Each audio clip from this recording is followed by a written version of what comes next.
বেআইন, আপনি নিশ্চয় আমার জন্য অপেক্ষা করতেছেন। বেআই, আপনি এত রাতে এখানে কি করেন? বেআইন, আপনি কান্না করতেছেন। দেখেন বেআইন, আমি কিন্তু কিছু করি নাই। দেখেন, আমার ভাল লাগতেছে না, আপনি এখান থেকে যান তো। কি কোন, আপনার ভাল লাগতেছে না? না, এই কথাটা শুনে আমার মনটা খারাপ হয়ে গেল। আচ্ছা বেআইন, আমার লাগে কইবেন আপনার কি হয়েছে? সব কথা না সবাই কওয়া যায়। আপনি ইচ্ছা করে না করে তো আমি জোর করে শুনতে পারবো না। আসলে হয়েছে কি, মানুষের মন তো আর মানুষের মতো না যে চাইলাম আর বাইন্ধা রাখলাম।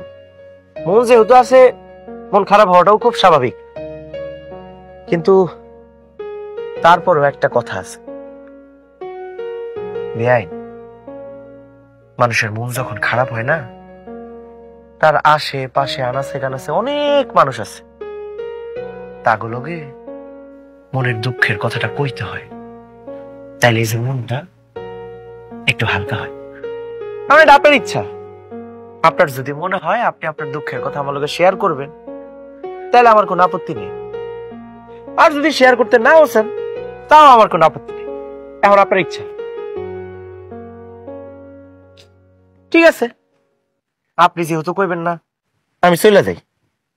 সেই ছোট্টবেলা থেকে আমি আর আমার আপু একসাথে বড় হয়েছি।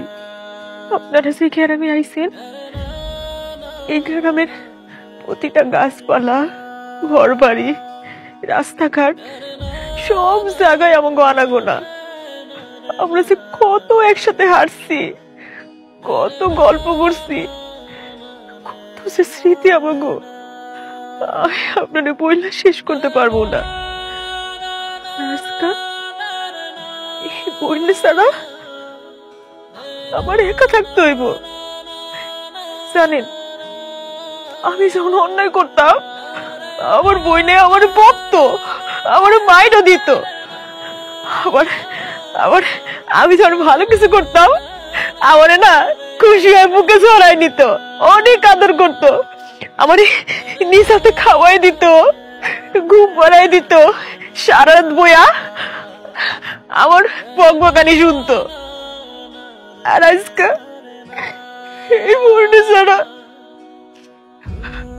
আমার একা থাকতে হইব।